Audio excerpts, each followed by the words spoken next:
Baik, bismillahirrahmanirrahim. Assalamualaikum warahmatullahi wabarakatuh. Waalaikumsalam warahmatullahi wabarakatuh. Orang-orang yang dilaknat oleh Allah. Siapa dia? Apa sih laknat?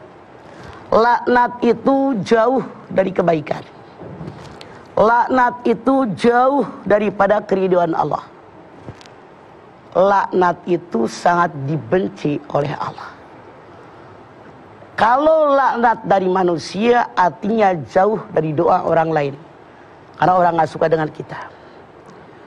Orang yang dilaknat oleh Allah, maaf, boleh jadi karena dia orang berbuat kafir, seorang kafir dilaknat oleh Allah. Tapi maaf, ada juga dia orang beriman. Dia orang beriman tapi dapat laknat dari Allah. Kenapa? Karena kelakuan dia. Karena sikap dia. Seperti tadi berdua sama Ipah ngomong. Karena omongan dia.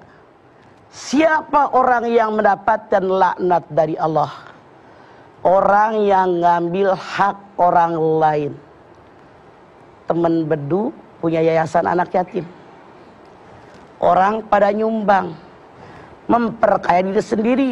Rumahnya gedong, mobilnya bagus, anak yatimnya nggak diurus. Nah, ngambil hak orang lain dosa besar. Dia dilaknat oleh Allah. Semua yang mendapatkan laknat dari Allah artinya itu termasuk dosa besar. Mana lagi? Saya ambil contoh. Nih, lihat sama kita. Jangan sampai kita melakukannya. Orang yang durhaka kepada kedua orang tua. Menghardik orang tua. Menyia-nyiakan orang tua. Orang tua nasihatin nggak didengar. Orang tua manggil nggak disamperin. Tidak pernah dekat dengan orang tua. Lebih mencintai istrinya daripada orang tuanya. Tentu saja ini dilaknat oleh Allah. Karena birrul walidain merupakan perintah Allah buat kita. Lihat diri kita. Sudahkah benar-benar berbakti kepada orang tua apa belum? Sudahkah segala kebutuhan orang tua kita penuhi sesuai kemampuan yang kita miliki? Siapa lagi yang dilaknat oleh Allah? Punten. Orang yang menyambung rambut. Orang yang menyambungkan rambut. Hadis Nabi mengatakan, orang yang menyambungkan rambut dilaknat oleh Allah. Orang yang minta rambutnya disambung dilaknat oleh Allah. Punten, ibu tahu konde? Konde tahu? Rambut kita apa rambut orang? Kalau itu rambut orang, haram. Dilaknat oleh Allah. Contoh, bulu mata palsu. Nempel punya kita apa punya orang? Ditempelin. Ini dilaknat oleh Allah. Karena merubah yang Allah ciptakan. Kemudian siapa? Orang yang bertato. Hadis Nabi mengatakan, orang yang masang tato, orang yang minta dipasangin tato, semuanya dilaknat oleh Allah.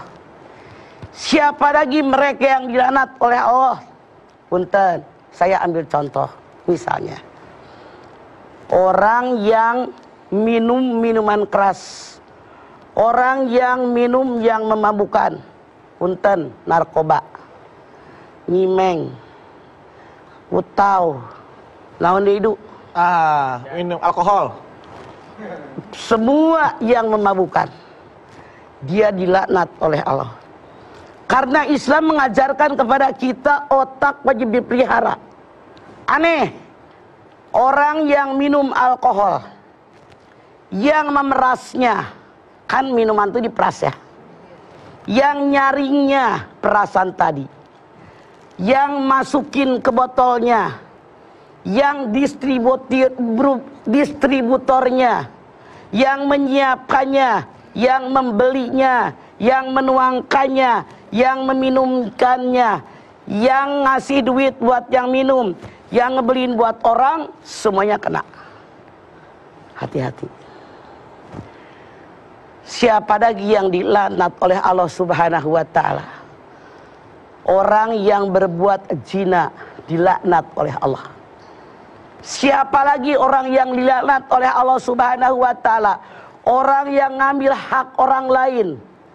Bu, kalau ibu punya harta, sayang nggak? Sayang. Dicuri oleh orang, marah nggak ibu? Marah. Itu dia dilaknat oleh Allah. Siapa lagi orang yang dilaknat oleh Allah? Orang yang ngomongin orang lain, merasa saya paling benar, orang lain selalu berbuat salah, itu dilaknat oleh Allah. Artinya dia sadar nggak sadar kemasukan Setan. merasa saya yang paling benar. Banyak sekali perbuatan-perbuatan yang mendapatkan laknat daripada Allah Subhanahu wa taala. Maaf, Rasul bersabda, kalau ada seorang muslim, dia bertauhid lalu melakukan dosa besar, masuk neraka, dia tidak abadi asal mau bertaubat. Apa maksud hadis ini? Misalnya kita kan manusia biasa nih, suatu saat berbuat dosa besar yang tadi dilaknat-laknat oleh Allah tadi, tapi kita tidak sampai syirik. Sebesar apapun dosa kita pasti diampuni oleh Allah. Ya ibnu Adam, la ataitani bikirobil ardi khotaya summa la kita la tusyriku bi syai'an la ataituka bikirobiha magfiratan. Hei anak turunan Adam, seandainya saja kamu berbuat dosa, langit yang biru penuh dengan dosa kalian, lalu kalian tidak pernah syirik kepada Allah dan taubat kepada Allah, maka Allah datang memberikan ampunan sebesar lengkungan bumi pula. Ngerti maksud hadis ini? Contoh, orang dosa gede banget, saking banyaknya dia dosa, langit yang biru penuh dengan dosanya, penuh, tapi dia tidak pernah syirik kepada Allah, datang kepada Allah dengan taubatan nasuha, maka Allah akan mengampuni dosa orang tadi sebesar lengkungan bumi pula, karena dia tidak syirik. Kalau dosanya syirik, Allah tidak akan mengampuni dosa syirik. Innallaha la yaghfiru ayyusyraka bih wa yaghfiru ma dzuna dzalika liman yasha. Allah tidak akan mengampuni dosa syirik, tapi Allah mengampuni dosa selain syirik.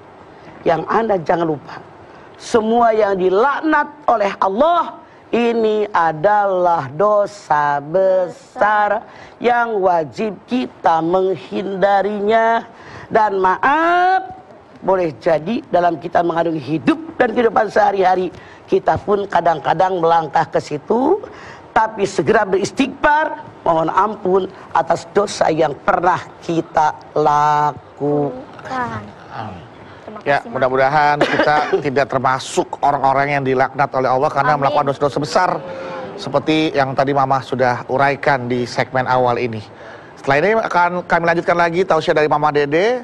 Untuk itu jangan kemana-mana, tetaplah bersama kami di Rumah Mama Dede.